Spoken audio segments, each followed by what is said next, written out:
7 years ago, I watched my husband walk out of a cafe in Curaçao. The sun was bright, the air smelled like salt and fresh fruit, and our daughter was supposed to meet us in just a few minutes. He said he'd go find her. That was the last time I ever saw him. I finished paying the bill, stepped outside, and they were both gone. Not lost, not running late, just gone. And nothing's been right since. Before we start, hit subscribe to help uncover stories they tried to bury and make sure no name stays forgotten. My name's Catherine Wilson. I'm 53 now, living just outside Orlando, Florida. But the story really starts when I was 46 and still trying to hold my family together. Back then, life was steady, not perfect, but familiar. I worked part-time at the elementary school near our home, mostly in the front office. My husband, Daniel, owned a local HVAC business with his cousin. We had our routines: Saturday grocery runs, Sunday church, the occasional barbecue in the backyard. And Claire had just turned 18. Tall, bright, fiercely independent. She was headed off to college in the fall, and we wanted one last family trip before everything changed. We chose a cruise. 7 days round trip out of Miami with stops along the Dutch Caribbean. Claire was skeptical. She said cruises were touristy, but she came around. I remember standing on the deck that first night, all three of us watching the water stretch out beneath the moonlight. It felt good. It felt safe. I think that's what made it so hard to see the cracks at first. There weren't alarms or warnings, just little things you don't question when everything feels normal. The first came 2 days into the trip. We were docked in Curaçao, wandering near the port. The streets were bright with color, every building painted a different pastel.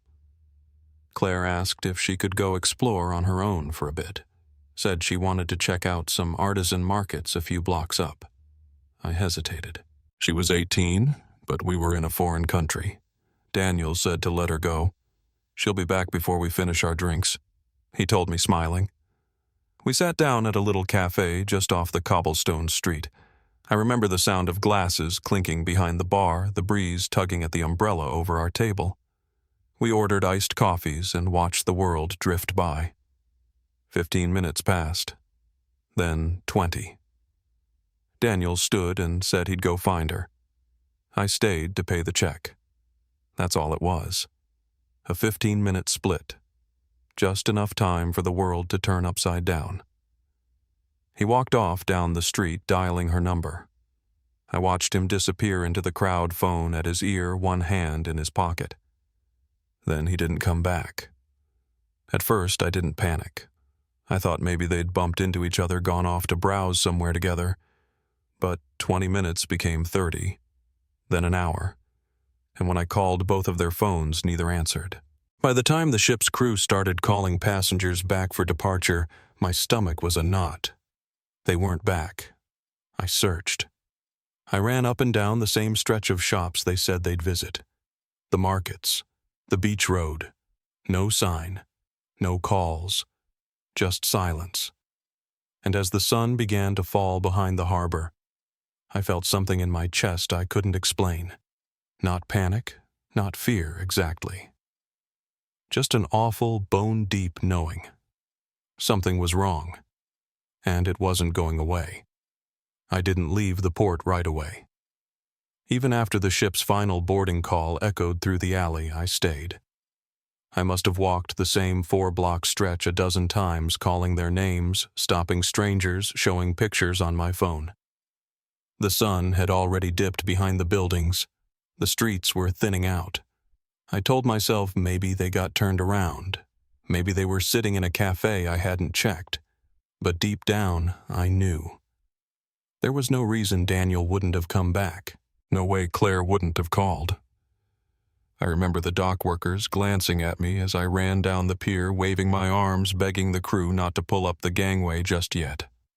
One of them spoke enough English to understand that I'd lost my family. He flagged a security officer.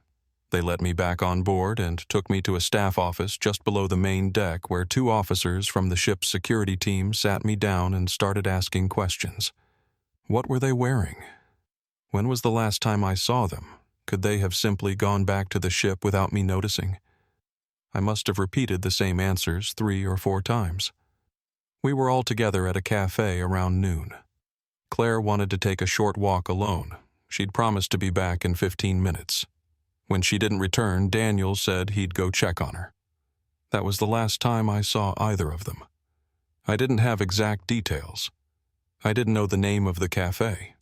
I couldn't give them much beyond landmarks and general direction. I just kept saying, "Please, you have to call the police. Something's wrong. My daughter wouldn't just vanish."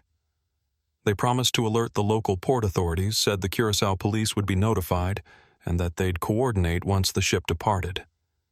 But that was the thing I didn't want to leave. I told them I couldn't just sail away while my husband and daughter were missing in a foreign country. They kept reminding me the ship had a schedule, that jurisdiction belonged to the local police now. They assured me someone would be assigned to follow up as soon as we docked in the next port. I didn't sleep that night. I barely moved.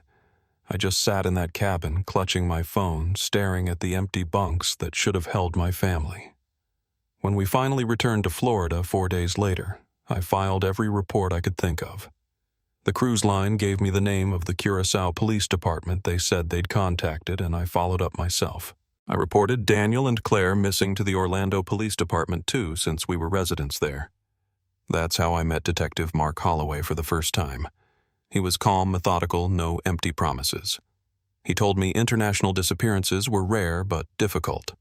It all depended on the cooperation of local authorities, the quality of the initial search, and how fast information was collected. He filed the Interpol request. Within a week, flagged both names in their system. He called me every few days at first. I remember the day he told me a missing persons file had been officially opened in Curacao, but that there hadn't been any witnesses, no surveillance footage, no reports of a struggle. Just nothing. For the first year, I chased every call, every rumor, every website post. People would message me saying they saw a girl who looked like Claire in Mexico, or a man who resembled Daniel walking the streets of San Juan. I followed up on all of it. I maxed out 2 credit cards traveling to dead ends. Once I flew to Oahu after someone sent a blurry photo of a young woman passed out near a beach bar. It wasn't her. But I was robbed while I was there, wallet, phone, everything gone in one night. I sat in a Honolulu police station the next morning with nothing but my passport and a stomach full of shame. I didn't even tell Detective Holloway about that one. I just went home and tried to keep going. Over the years, the calls slowed down. The posters I hung around town started fading from the sun. People stopped asking how I was holding up. Holloway still checked in once every couple months. He never said it out loud, but I could feel the case slipping further down the pile. And then earlier this year, he came to see me in person. It was a Tuesday. He brought a folder and sat on my couch like he always had, but his eyes didn't meet mine as often. He said they were moving the case to inactive status unless new information came in. I tried to stay calm, to reason with him. I offered to pay for more private searching, to renew posters online, anything. But he just kept saying it wasn't about money. They'd followed every lead. Without new evidence, they couldn't keep pulling resources from active cases. I didn't yell. I just nodded and thanked him for his time. He left the folder on my coffee table, copies of reports, timelines, witness statements. I didn't touch it for days.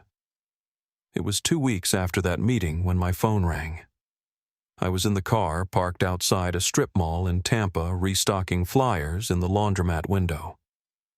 The call came through the car's Bluetooth. I almost didn't answer. I didn't recognize the number, and I was tired. But something in me picked up anyway. The woman's voice was calm, European-sounding. She asked if I was Catherine Wilson. When I said yes, she told me her name was Sophia, that she used to live in Orlando but had moved back to Amsterdam. Then she said something that made my whole body go cold. "I think I saw your daughter," she said, in Amsterdam just a few nights ago. I didn't say anything at first. I'd had calls like this before. They never ended well. I told her politely that I didn't have time for scams or hopeful stories. I was about to hang up, but she spoke quickly. Told me she'd seen the posters for years in Florida, that the girl she saw in Amsterdam looked exactly like the photo on them. Blonde hair, pale blue eyes, same smile. She said she wasn't sure, but she'd submitted a report to the local police just in case. Said the woman she saw was with a younger man, maybe early 20s, at a bar near the Jordan district. I was quiet for a long time. Then I asked her to file it formally. She promised she already had. I drove straight to the Orlando station. Holloway was still there. When I told him, he didn't roll his eyes or dismiss it. In fact, he said Interpol had already received a report from Dutch authorities about a possible match. It wasn't confirmed. Nothing was certain. But it was enough to reopen the file. I went home that night and didn't sleep. Instead, I sat at my kitchen table booking a flight. The next one left in 3 hours. I didn't tell anyone. Not my sister, not my coworkers. I just packed a small bag and drove to the airport. I emailed Sophia before I boarded, asked if we could meet when I landed. She replied before I even reached my gate. "I'll be there. I'll help you however I can." I remember the way Amsterdam looked from the plane window, flat, quiet, stitched with lights. My hands shook as I cleared customs. The airport smelled like strong coffee and cold tile. I tried calling Sophia once I stepped into the arrivals hall, but the call didn't go through. I was standing near a sign for ground transport when I heard someone call my name. I turned and saw a woman walking toward me, late 50s, maybe kind eyes. "I'm Sophia," she said, reaching out her hand. I didn't know whether to cry or hug her. Instead, I just said, "Thank you." We got in her car and pulled out of the parking garage into the city night. The streets were quiet, the canals dark and still. As she drove, she asked me gently, "Do you want to rest first, or should we go straight there?" I looked at the clock on her dash. It was past midnight local time, but I was wide awake. I told her we should go now. I needed to see for myself. We didn't know it yet, but we were just a few blocks from the last place Claire had been seen, and somewhere behind a pane of glass, a woman who looked like my daughter was about to change everything. Sophia parked just off a narrow street lined with bicycles and shuttered cafes. The bar was a short walk from where we stopped, tucked between an old bakery and a row of apartments that looked like they hadn't been renovated in decades. She handed me the room key before we stepped out, said she'd booked a small place nearby for me to stay. I slipped it into my coat pocket without looking. I didn't care about check-in. I just needed to know if the girl she saw was Claire. It was close to 1 a.m. when we reached the entrance. The street was still alive, late-night diners passing voices in Dutch and English muffled music from upstairs windows. The bar itself was dim, not loud or crowded, just steady. Warm lighting, wood paneling, a few people hunched over drinks. No one looked up when we walked in. I had the photograph ready, the one I kept in my wallet. Claire, age 18, smiling in the sunlight on the ship's deck. I walked up to the bartender and slid the picture across the counter. "Have you seen her?" I asked. He took a glance, then shook his head slowly. "Police have been asking around," he said, voice low. "But no, not here." He slid the photo back. "Sorry." Sophia leaned in and thanked him in Dutch. I stood there for another few seconds, hoping someone in the room might turn their head, recognize her, say something. But no one even looked. Outside, the air had cooled. We started walking back toward the apartment, not saying much. Then I noticed the lights further down the street. Red-pink flickering. The start of the red light district. Sophia followed my eyes and paused. "If we're going to check down there," she said, "we need to go to the police first. They won't talk to outsiders. Not without cause." I nodded. It made sense. I didn't want to create a scene. But she also said the police station was just a few blocks away. We could walk. I remember the sidewalk being uneven, the stones worn down in spots. We passed a few clubs, small storefronts with dark glass, a man smoking on a stoop who didn't move when we passed. The closer we got, the tighter my chest felt. I didn't know what I expected, somebody to jump out and confirm everything. Some sign. I just kept thinking, if she's really here. What would I say to her? Sophia led us through an alley she said was a shortcut. It was quiet tight, lit by a single flickering fixture high up on the wall. It opened onto another narrow street, this one quieter than the last. A few windows were lit. Some had red curtains drawn back. I could hear music from inside one, but couldn't place the song. Sophia was a few steps ahead of me when she stopped suddenly. I was still walking when I heard her say my name. I turned and saw her staring at one of the windows. "That's her," she said, her voice low, careful. "That's who I saw before." I stepped beside her and followed her gaze. There was a woman inside, young, seated near the back of the small room, her posture slouched but alert. Blonde hair, pale. She wore a white tank top and ripped shorts. No makeup, no smile. Just stillness. The light inside was yellow and thin. I moved closer to the glass. Her face was angled down, but something about the shape of it, the way she held her hands, the tilt of her chin, it made my throat tighten. I tapped the glass. Once, then again. She looked up slowly. Her eyes met mine through the window. And I froze. It was like seeing my daughter in a dream. Older, thinner, tired. But the eyes were hers. I knocked harder. "Claire," I said. "Claire, it's Mom." Sophia stood behind me watching. The girl this woman stared back at me, her expression unreadable. She didn't come to the glass. She didn't smile. Just looked. Then, as if startled, she stood and disappeared from view. I knocked again. Called her name. Nothing. A door opened a few feet to our left and a man stepped out. Big. Early 30s maybe. Solid build, black jacket. "You need to leave," he said, voice flat. "Now." I turned to him and held out the photograph. "She's my daughter. She's been missing 7 years. I kept my voice steady, tried to sound calm. "Please. Her name is Claire Wilson." He shook his head. "That girl's name is Tracy." "You're mistaken." His tone didn't change. "Leave, or I call the police." But Sophia already had her phone out. She was speaking quickly in Dutch, giving the name of the street describing the girl, the building. I could only understand pieces. The man's expression shifted when he realized she was calling the police. He stepped back inside without another word. I tried to follow, but the door slammed behind him.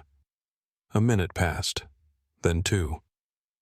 I could hear the buzz of a motorbike somewhere in the distance. I stood there staring at the window. Then I saw him again, the same man, pulling her by the arm toward the rear exit.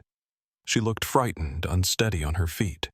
He was leading her fast, not running, but with purpose. That's when I heard its sirens. 2 sets moving in from opposite directions. The street lit up in red and blue as the squad cars pulled up.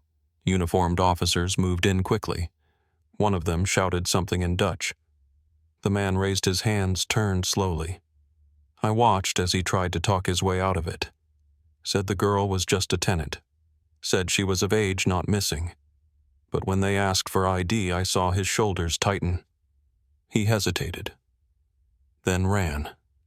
He didn't get far. An officer tackled him before he reached the alley's end. I stood frozen, watching the whole thing. Sophia stayed close, her hand resting gently on my back. When the woman, Tracy Claire, whoever she was, stepped out of the building, she looked dazed. Her pupils were wide. Her speech was slurred. One of the officers tried to talk to her, but she couldn't seem to focus. I moved closer. "Claire," I said. "It's me. It's Mom." She blinked slowly, then looked away. The officer closest to us spoke quietly. "She's under the influence of something," he said. "We need to take her in for medical care. We can't question her until she's stable." Another officer approached holding what looked like a wallet and a phone items taken from the man they arrested. He told us the name on the ID was Victor Soff. He wasn't on any wanted list, but his last name matched several others connected to open trafficking investigations. I didn't say anything. I just kept looking at her. This woman. Her skin was pale, her arms were bruised, her hands shook when she tried to hold onto the door frame. I didn't know whether to reach for her or let her be. They separated us into different vehicles, Sophia and I, in one the girl and 2 officers in another. We were headed to a small clinic near the precinct where they could start detox safely and confirm her identity. I didn't speak much during the ride. I kept replaying the window, the way she'd looked at me, the way she didn't say my name. I told myself she was just confused, that it was the drugs, that the recognition would come. But there was a part of me quiet, stubborn, that still wasn't sure if I'd just made the worst mistake of my life, or if I'd finally found my daughter. At the clinic, they led her in through a separate entrance. 2 officers on either side, one of them speaking softly in Dutch, though she didn't seem to register it. Sophia and I waited in a small hallway just outside the main treatment area. There was a coffee machine in the corner, an old wall clock ticking so steadily it started to feel louder than it should have. I stood the whole time shifting between the chair and the window. I didn't want to sit. I didn't want to breathe wrong and miss someone calling my name. Sophia eventually sat down, but even she was quiet now. The woman they brought in, whether she was Claire or not, wasn't in any state to talk. Her eyes were unfocused. Her legs barely carried her weight. When she did speak, the words slurred into each other like her brain was moving slower than her mouth. The nurse at the desk told us they'd started a basic detox protocol just to stabilize her. They didn't want to sedate her unless they had to. I understood. It was the right thing to do. But it was also unbearable. Every second behind that closed door felt like another delay, another layer of doubt pressing down. An officer finally emerged holding a small plastic bag. Inside was a folded ID card worn at the edges, photo slightly faded. He held it up without saying anything at first. Then he told us the name on the card was Erin Jansen. That's what she was going by now. But she also had a street name. Tracy. No listed address, no recent employer. She wasn't flagged as missing in any Dutch system. The officer said they'd submitted a formal request through Interpol to cross-reference international records. Until then, they couldn't confirm whether she had ever been listed as Claire Wilson. I nodded, but I didn't move. I just kept looking at the ID in his hand like maybe if I stared long enough, something would give. Sophia stood and stepped a little closer, just enough to ask if there was anything else. The officer hesitated, then said something about an older record, something buried in an old database from Florida, flagged years ago. A partial name match. Still waiting on birth date confirmation. When he walked away, I sat down. Finally. Not because I wanted to, but because my legs wouldn't hold me anymore. I don't know how long we waited after that. Could have been an hour. Could have been 3. There were long stretches of silence, broken only by the occasional nurse checking in or the hum of the intercom. I stopped checking the time. I stopped asking questions. At some point, I started picking at the edge of the bench cushion just to keep my hands busy. And then, without warning, another officer stepped into the hall. He had something clipped to his shirt, looked like a radio transmitter, but I didn't notice much else. All I heard were the words, "She's awake." I stood too fast. The floor tilted for a second, but I steadied myself. The officer held up a hand gently. "You can't go in yet," he said. "But she's alert. She's talking. She asked where she was. I asked if she remembered her name." He didn't answer right away. Just looked over his shoulder toward the door, then back at me.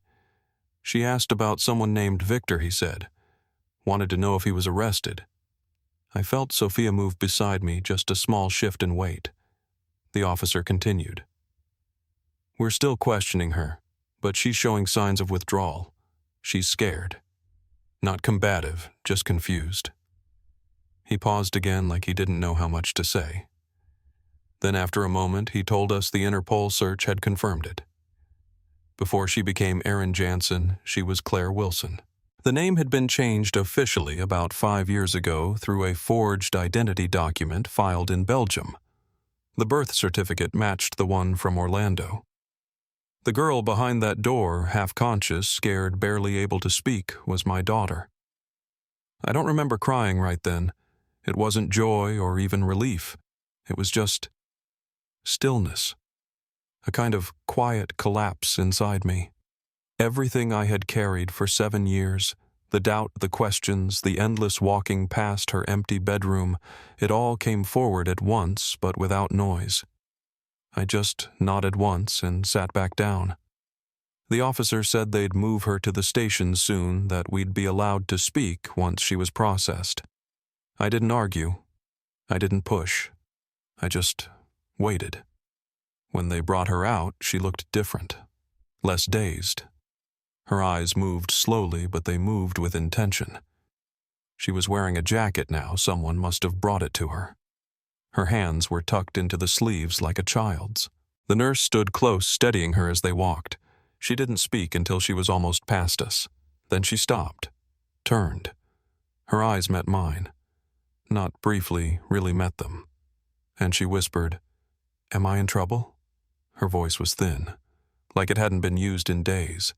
I stepped forward slightly, but didn't touch her. "No," I said. "You're safe." She blinked again, then looked past me. "Where's Victor?" The officer beside her didn't hesitate. "He's been arrested. He won't be seeing you again." That's when she stopped moving, stiffened, and just stared straight ahead. They guided her to the vehicle, helped her inside, then signaled for the rest of us to follow in a second car. At the station, she was brought into a small interview room. 2 officers inside one, seated one standing. Sophia and I were asked to wait until they finished the preliminary questioning. I agreed. I didn't want to overwhelm her. Not yet. I just needed to hear what she'd say. Through the observation window, I saw her sitting in the chair, knees pulled up slightly, hands fidgeting in her lap. When they asked her to confirm her name, she hesitated. Then she said it quietly. "Claire. Claire Wilson." One of the officers leaned in, asked her where she'd been taken. That's when the story started to unfold. Bit by bit. No drama, no raised voice. Just a girl telling the truth like it had been sitting there waiting. She said it started in Curaçao, that she left the cafe for a short walk, that a man in a white van stopped her and asked for directions in broken English. When she leaned in to help, someone pulled her backward. She screamed. Daniel heard her, ran after the van, caught up just as the doors slammed. He tried to fight them, but there were too many. They forced him in too. Took them both to a warehouse outside the tourist area. She remembered him fighting, over and over, until he couldn't anymore. She said they beat him. Then one day he just wasn't there. She never saw him again after that. When they took her next, she was drugged, transported in the back of a truck with other women. After that, the years blurred. Belgium, Germany, the Netherlands. A string of fake names, brothels, private apartments. Always moved, always watched. She said she stopped counting how many places, how many people. Victor was just one of them, she said. He was the one who kept me here the longest. She didn't cry while she spoke. Neither did I.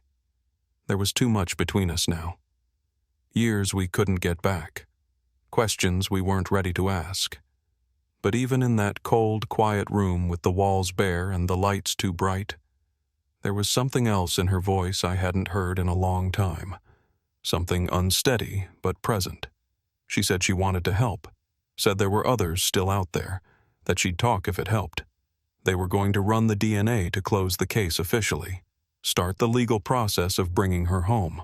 There would be medical exams, psychiatric evaluations, all the paperwork that came with crossing borders under a false identity. But for that moment, she was here, alive. And I was allowed to sit with her again. She didn't say much else after the interview ended, just looked down at her hands and whispered, "I thought you gave up." I shook my head even though she wasn't looking at me. "Never," I said. I never did. And even though she didn't respond, I saw her mouth press into the smallest shape of something, maybe a nod, maybe not. But I stayed with her until the nurse came to take her upstairs. And just before she left the room, she paused at the door, turned slightly, and said, "I remember the boat. The first night." We all held hands. Then she was gone again. But this time not lost. This time she knew I was coming back.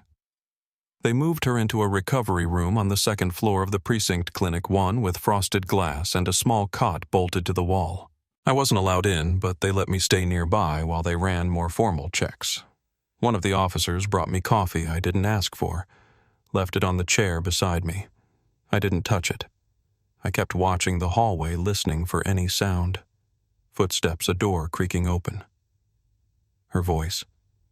There was nothing but the quiet shift of staff coming and going, and the steady buzz of the old fluorescent light above me. I don't know how long I waited. Time had already started to bend around this whole experience. All I knew was that somewhere behind a locked door, my daughter was slowly coming back to life piece by piece. And I had no idea what version of her I'd be getting. Around mid-morning, one of the investigators called me into a small room with a monitor and a stack of files. Sophia joined us.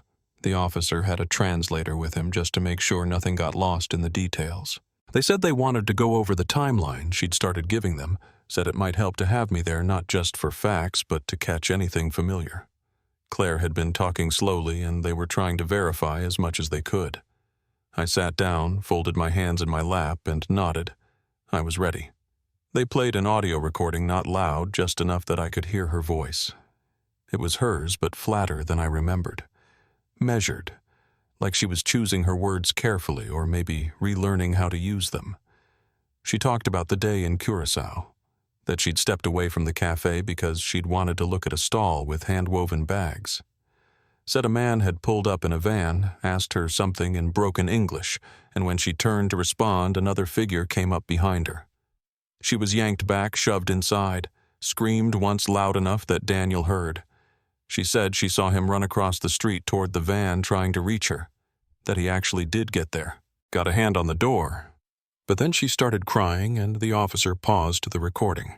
She had said he climbed into the van trying to fight them off, that he kept yelling for her to duck, to stay down. She said they hit him, that one of them had a pipe or a crowbar. The last thing she remembered before blacking out was Daniel slumped against the back panel of the van, not moving. They drove for what felt like hours, but in reality, it was probably just 30 or 40 minutes. Then she woke up alone. Different clothes, heavy bruises, locked in a dim room with a thin mattress and a bucket in the corner.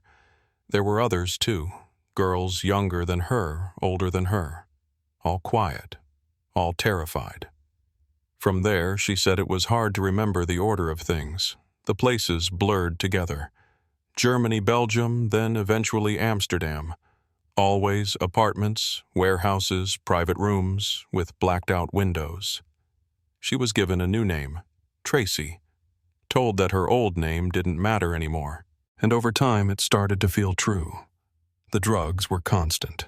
Not always the same kind, but always something to keep her passive, compliant, unsteady. She said she learned to watch the men's moods to read small shifts in tone or posture so she could brace for what was coming. When she tried to resist, they punished her. When she cried, they ignored her.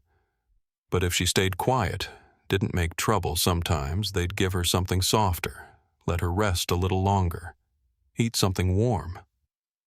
She started choosing silence over pain. The recording ended there for the moment. The officer turned it off and looked at me, asked if I needed a break. I didn't. I asked if there were more recordings, more information. He said there would be. They were trying to piece together not just what had happened to Claire, but how the whole operation worked.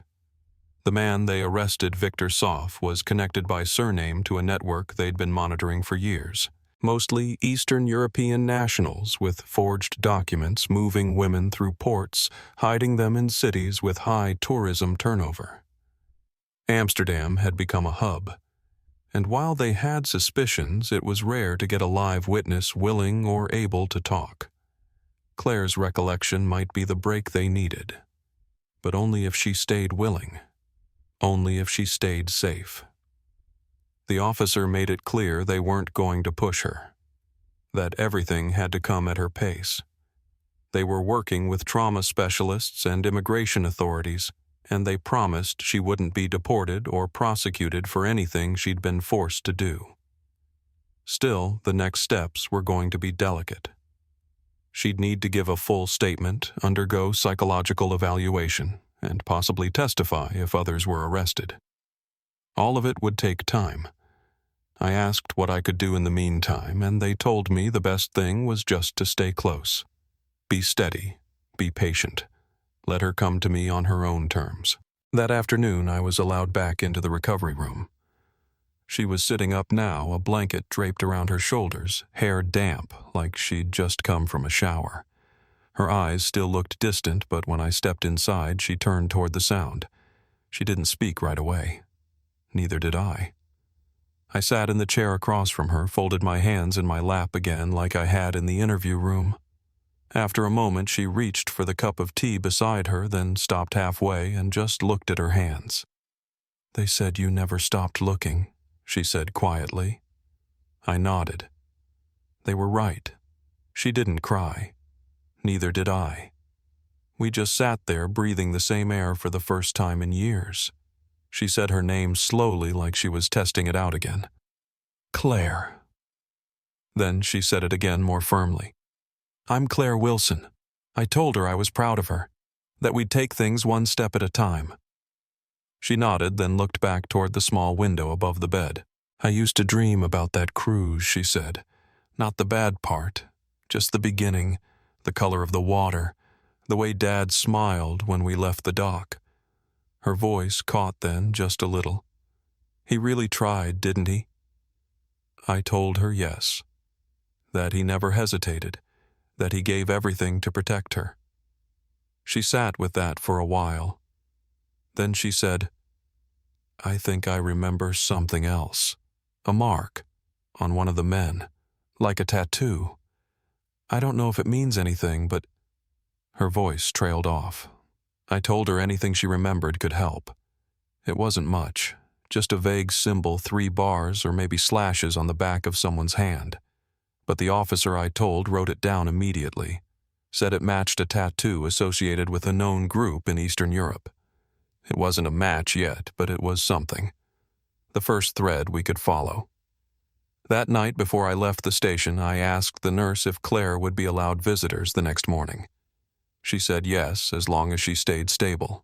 I thanked her, then walked out into the cold air. It had started to rain lightly, nothing heavy, just enough to make the pavement glisten. I stood there for a moment, letting it soak into my sleeves. Then I turned and looked back at the building, still lit up, still humming with quiet activity. Somewhere inside, my daughter was beginning again. I didn't know what the days ahead would look like. But I knew this much: she remembered. And that meant the silence was finally breaking. The next morning I arrived just after 7. The station clinic was quiet, and the officer at the front desk nodded when he saw me, like he already knew why I was there. A nurse led me up the narrow stairwell instead of the elevator, said it was better that way, less attention, less disruption. Claire was sitting upright when I walked in, her legs tucked under a blanket, hair still damp from the sink. She looked better, clearer, but her expression stayed guarded, like her body was here, but her mind hadn't caught up. I didn't say much at first. I sat down in the chair beside her and rested my hands on my knees. She glanced over once, then looked away. There were 2 teacups on the tray beside her bed, both untouched. I could hear the low buzz of a radio somewhere down the hall. Everything else felt still. After a few minutes, she finally spoke. "They said they want more names." Her voice was steadier than yesterday, but low. I don't remember all of them. I told her that was okay. Whatever she could give whenever she was ready. She nodded once, barely. There's one I do remember. I heard it a lot, even when I wasn't supposed to. She turned slightly toward me. Alter Sov. That's the name. He was never in the room, but people acted like he was always watching. That was the first time I heard it. Alter Sov. I wrote it down quietly in my notebook, the one I'd been keeping since the second day she disappeared. The next few hours moved slowly. Investigators came in one at a time. They weren't aggressive, just careful, deliberate. They asked if she could describe the places she'd been taken or what the rooms looked like. They asked about accents, scents, textures, anything. Claire gave short answers. Sometimes she paused for long stretches before saying anything at all. There was a warehouse in Rotterdam, she said. One in Antwerp. A small apartment near a canal with dark red shutters. She didn't remember dates, but she remembered the feeling of the floor beneath her feet, the sound of water in the pipes.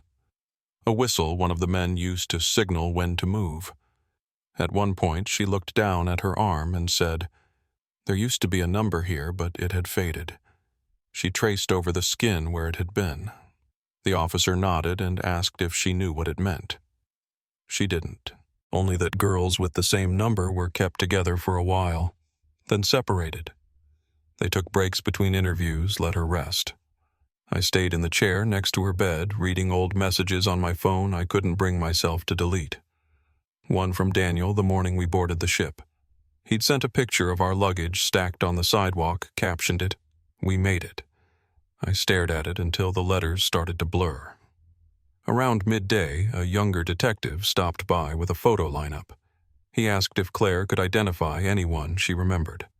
They kept it simple, just faces, no names. She studied them slowly, then pointed to 3. 2 were low-level associates already on Interpol's radar. The third was new, a man listed only as Mikhail G., no other record. But when she saw his face, she went quiet. "He's the one who took the pictures," she said. "He had a camera. Said it was for the database." When the officer asked what kind of database, she shook her head. "For clients. I don't know. They didn't explain. Just told us to smile or not smile depending on the client." She didn't say more after that. The detective gave a short nod, thanked her, and stepped out of the room. Later, Sophia returned with a folder she said came from the local office. Inside were copies of similar reports young women taken from ports, some with similar aliases. A few had been rescued, most hadn't. I sat with the folder open in my lap while Claire rested with her eyes closed. The names ran together after a while. There were so many, too many. Some notes were handwritten, faded. Others were typed in neat columns, locations, numbers, drop points. What stood out was how often the names reappeared. Alter Sov, Mikhail, in different places, different years. I asked Sophia if she thought it was one group operating across borders or separate cells using the same structure. She didn't answer right away. Then she said something I didn't expect. "You remember Victor?" she asked.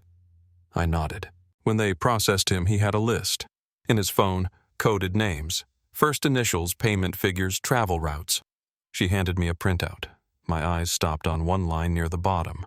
CW. Moved from CRQ to AMS via STR.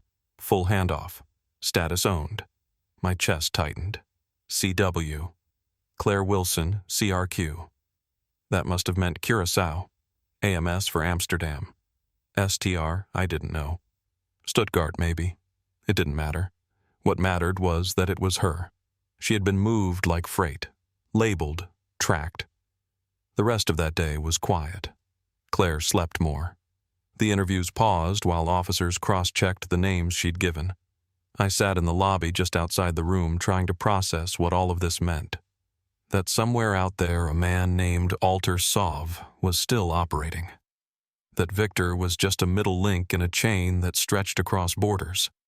that Daniel had likely died trying to stop something he never had a chance to understand. I looked out the window across the canal. Boats drifted by in the water, slow and silent. The city looked peaceful, clean. You'd never know what was buried beneath it. But Claire had remembered something else that stuck with me. She said one of the men had a scar on the side of his neck. She didn't know his name, but he was the only one who didn't speak. Ever. Just nodded and watched. She said he showed up right before every transfer. He didn't hurt anyone, she said, but everyone was afraid of him. The officers said they'd look into it. But it was a detail, small, specific, and most importantly new. Something they could follow. That night, before I left the station to return to the small apartment Sophia had rented for me, I sat beside Claire one last time. She was mostly awake, sipping water through a straw. Her eyes looked clearer, less glassy. She asked if I'd still be there in the morning. I said yes, that I wasn't going anywhere. She reached for my hand, then not strong, not tight. Just rested hers over mine like she used to do when she was little and unsure. And for the first time since I'd found her, she said it out loud. I want to go home. I squeezed her hand gently. I didn't ask when. I didn't ask how. I just told her we'd get there. Together. And as I stood up and walked toward the door, I noticed something out of the corner of my eye, a drawing on the corner of her meal tray. Just a napkin and a pen. She'd drawn 3 slashes parallel even. I turned to ask about it, but she was already lying back, eyes closed again. Maybe she didn't mean anything by it. Maybe it was just a doodle. But I recognized the shape. The same one she'd mentioned back in the interview room. 3 bars. A mark on someone's hand. It wasn't nothing. It was a pattern. And we were getting closer. It was nearly 2 weeks later when Micah found me again. I was standing in the clinic hallway waiting for the results of Claire's second trauma evaluation. He didn't say anything right away, just nodded toward the stairwell like he had something to show me. I followed him down without asking questions. We stepped outside into a gray morning that smelled like wet stone and exhaust. He lit a cigarette, took one drag, then crushed it out. I think I found him, he said. The one she keeps drawing. He handed me a grainy photograph printed from a surveillance feed. The timestamp was from 5 days earlier. A man, mid-40s, maybe tall, lean-shaved head. On his right hand, partially visible, was the mark. 3 clean lines. Not a tattoo brand-like. He was walking into a building near the Eastern Canal, not looking at the camera. This place, Micah said, tapping the edge of the image, used to be a textile warehouse. Now it's registered as a storage facility. But I checked the interior blueprint. There's plumbing insulation, recent power draw spikes. Someone's living in there. Or worse. We drove out in his car, keeping low. He parked a few blocks off, and we walked the rest of the way in silence. The building sat at the end of a narrow street that dead-ended at the water. Brick walls, no signage. One high window had been blacked out with something thick, probably insulation foam or tar paper. The alley beside it was empty except for a rusted bike and 2 garbage bins. There were no locks on the front door, just a keypad entry. Micah stood back while I scanned the edges of the frame. Then I noticed it. A faint sound like humming, mechanical and distant. Not music. Something more like a ventilation fan running non-stop. He leaned in close. We wait until dark. Then we go in. That night, just after 10, we came back. I'd left a note for Claire with the nurse telling her I'd be back in the morning. Micah had brought gloves and a slim flashlight. He pulled out a small pry tool, and within minutes we were inside. The first floor was empty. Rows of broken-down crates, a tarp over what used to be a shipping scale. But the humming was louder now. We followed it down a hallway until we found a second door, smaller steel reinforced. He pulled it open with a slow creak. That's when we saw it. The room wasn't large, maybe 20 feet square, but every inch was wired. Walls lined with old servers' hard drives stacked on folding tables. A desk with 3 monitors all dark. In the corner, a cot with rumpled sheets, and above it taped photos. Dozens, maybe more. Girls of all ages, some with names, some just numbers, some marked with dates, others with locations. Rotterdam, Lisbon, Marseille. Underneath one photo, Claire's was a line I'll never forget. Moved. Status returned. I couldn't breathe. I backed away and turned toward Micah. He was already scanning the server units, pulling out cables one by one. He found a small metal lockbox under the cot. Inside were passports, real ones, stolen or forged, most with Eastern European names, and cash. Euros, American dollars, Swiss francs. I wanted to burn the whole place to the ground, but Micah said we needed to do better than that. We had to bring it in. We called Sophia from the car, used a secure line. She was at the station within the hour, and so were two others from Europol's Special Crimes Unit. They processed the site like a live scene, careful not to trip any alarms. One of the agents pulled data from the main system, said it would take days to decode everything. But the raw list alone was overwhelming. Over 130 names, including aliases, transfer routes, client logs. It was a trafficking hub. Maybe not the only one, but a primary node. And there, in the middle of it, was the mark. Those 3 lines printed on forms carved into wood, branded into the plastic of a key fob we found in a drawer. This wasn't just a nickname. It was a symbol. One used across networks, meaning what exactly no one was sure, but they were close. And now, so were we. Micah didn't say much as we watched the agents catalog evidence. He stood near the door, hands in his pockets, jaw tight. I asked if he recognized any of the other girls in the photos. He nodded once. 2 of them, he said. Both gone. No one looked for them. I asked why he was helping. He didn't answer at first. Then he said I was born into it. My uncle, he ran things. I saw what happened to girls who stepped out of line. I was supposed to follow him. But I didn't. He looked back into the room, then at me. She deserves to come home. Fully. By morning, the site was sealed. They hadn't caught the man in the photo, yet the one with the brand, but they had his face now, his location, his tools. Claire was still asleep when I got back. The nurse said she'd been quiet all night. No nightmares, no restlessness, just stillness. I sat beside her bed again, watched the soft rise and fall of her breathing. I wanted to tell her what we found. I wanted to tell her he wouldn't hurt anyone else. But it wasn't time. Not yet. Later that day, Sophia returned with news. A match on the facial scan from Micah's photo. Name, Leonid Sov. Known alias Alter Sov. He'd crossed through 4 countries in the last 6 months using different IDs. But he was real. Not a myth. Not a nickname whispered in cold rooms. And they had a location hit Prague. Booked under a false name, but the same brand showed up on a security feed at the train terminal. Sophia said they were preparing an arrest warrant, but extradition would be tricky. They needed more. Concrete, undeniable links between the room we found and the girls still missing. "We're close," she said. "But we can't miss. Not on this one." I asked if Claire's drawing would help. She said maybe. But what might help more was her memory. Anything else? Anything recent? A word, a location, a number. Something small that could tie it all together. That night I sat with Claire again. She was more alert now, eyes focused, voice steadier. I told her they found something, that it might lead to the man with the brand. She didn't react the way I expected. She didn't flinch. She didn't cry. She just asked one question. "Did you see the window?" I paused. "What window?" She looked at me, her voice flat. "The one with red curtains. It was always behind him, every time he visited.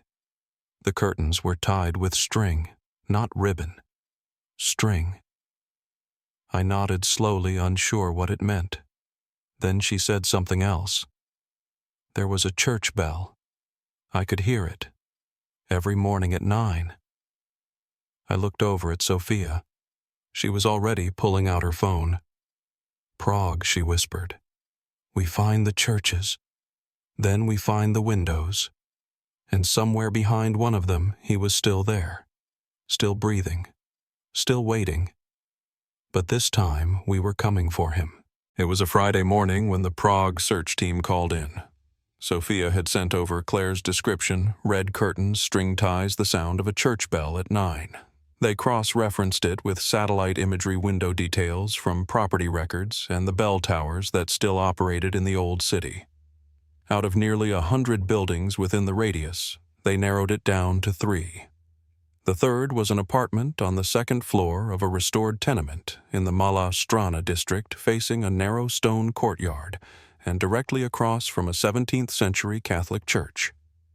The bell rang every morning at 9.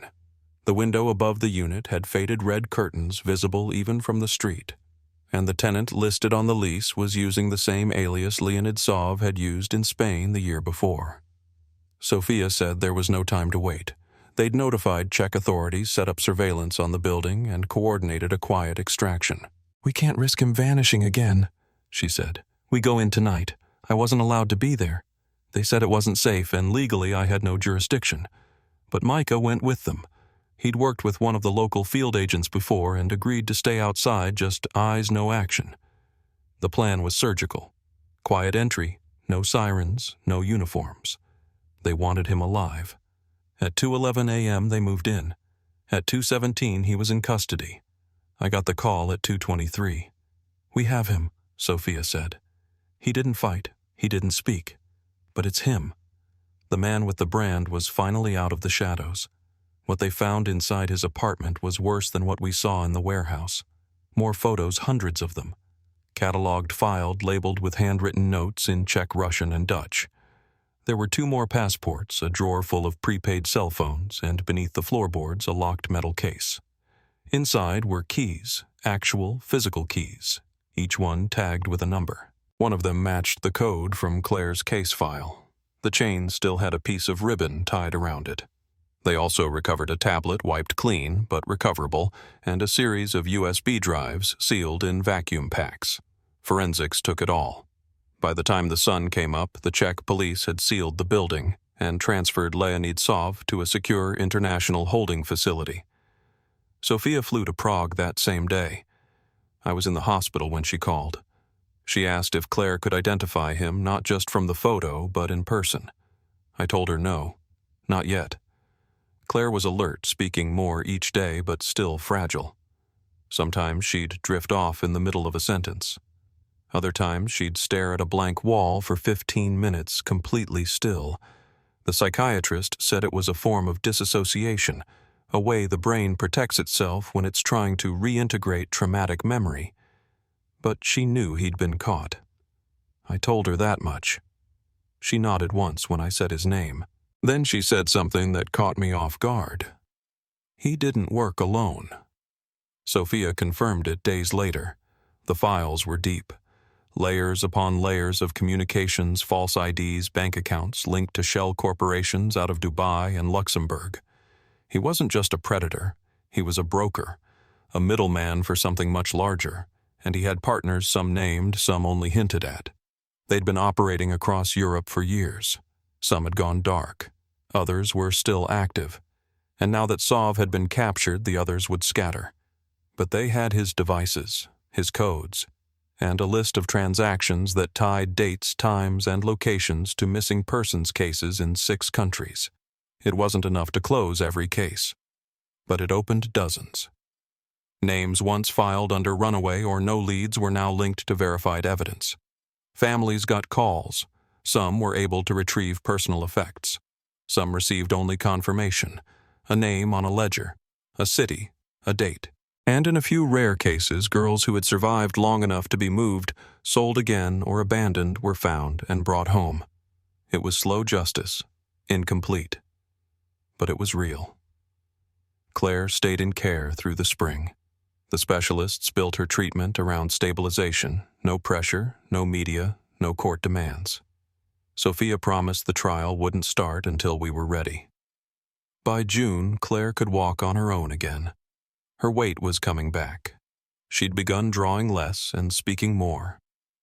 One morning she told me she wanted to go outside, just for a little while. We found a small park near the recovery center. She sat on the bench for 20 minutes without saying a word, just watching birds move through the trees. Then she asked for ice cream. Later that week, the prosecuting attorney in Prague reached out. They were preparing their first set of charges: possession of trafficking materials, use of fraudulent documents, coordinated international movement of minors. But the real charge, the one we all wanted, was harder. They needed her testimony, or a recorded statement. Anything to place Sov physically with her or to confirm her captivity. Claire agreed to a deposition done remotely with a trauma specialist in the room. I wasn't allowed to be there. She said she needed to do it alone. She spoke for nearly 3 hours. Afterward, the therapist told me she held steady. No breaks, no tears. Just a calm recounting of facts, places, times, items in the room.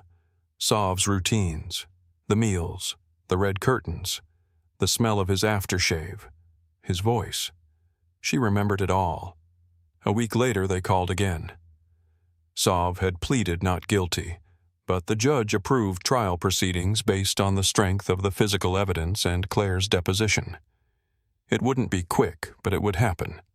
Sophia said it was a major win. I asked her if that meant it was over. She didn't answer right away. Then she said, "It's never really over, but he won't touch another girl. That much I can promise." Micah left Amsterdam not long after, said he needed to disappear again, but not for the same reasons.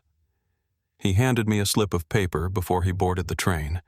It had an address somewhere in Idaho. "If you ever need anything," he said, "burn this, then remember it." I never did. But I kept the paper anyway. By the time autumn came, Claire had changed. Stronger, yes, but different. She didn't laugh much, but sometimes at night she'd hum quiet and slow like she was chasing a memory just beyond reach. She started taking photos with an old Polaroid camera Micah had left behind. Mostly trees, empty rooms, sunlight through glass. I didn't ask what they meant. I just let her be. And then one day she brought me a picture. This one, she said, feels like home. It was a photo of her own face reflected in a mirror framed by a window with white curtains tied in knots. No red, no string, no shadows behind her. It was the first time she smiled. And it was real. The trial took nearly 8 months to finish. Sov didn't speak once, not to the court, not to his lawyers, not even when Claire's recording was played out loud in that silent courtroom. They showed the photos, the keys, the notes he'd written by hand. The judge asked if he had anything to say before sentencing. He just stared at the wall. In the end, he got the maximum. Life without parole transferred to an international facility where his name wouldn't be shared and no visitors would be allowed. I didn't go to the sentencing. Claire didn't either. We watched the news from our living room side by side, just the two of us. When they read the final verdict, Claire exhaled like she hadn't breathed right in years. Then she turned off the TV and said, "I'm ready to leave this house now." And we did. We moved into a small rental outside of Asheville. It's quiet, surrounded by trees, and no one there knows our names unless we tell them. Claire started college classes online slowly, one at a time. She still sees a therapist, and sometimes she still wakes up with her hands clenched or her breath caught. But she's learning. She's learning how to live with the past without letting it decide everything about her future. That's the hardest part. Not escaping it, but carrying it without drowning under the weight. Micah never called again. I didn't expect him to. But every now and then a postcard shows up with no return address, just a single sentence written in that same blocky handwriting. Things like, "Saw a bluebird this morning," or "snowed last night, but it's quiet now." I don't reply. I don't need to. I think we both understand the silence between us is part of the story too. As for me, I volunteer now part-time with an outreach group for families of the missing. Some days I answer phones, some days I just listen. It's not easy and I can't fix anyone's pain, but I can sit with it. I can hold space for it. Because sometimes the most honest thing we can do is not move on, but learn how to stay upright while carrying what we know. I think about Daniel a lot. I don't believe he meant to betray us. I believe he was afraid. I believe he made a terrible choice and never knew how to come back from it. And I believe he paid the price for that choice in a way none of us can undo. Claire asked once if I hated him. I said no, but I don't forgive him either. Some things you just place down gently and never pick up again. I still keep that photo of Claire, the one she took in the mirror with the white curtains behind her. It's not framed, just tucked into my journal between pages I don't show anyone. Because to me it's not a symbol of healing or victory or anything that clean. It's a reminder that she made it back, that even when you lose the map, the sky doesn't fall. You keep walking, you keep looking. And eventually, if you're lucky, someone answers. If this story stayed with you, share it. Not for me, for the ones still out there, the ones waiting to come home.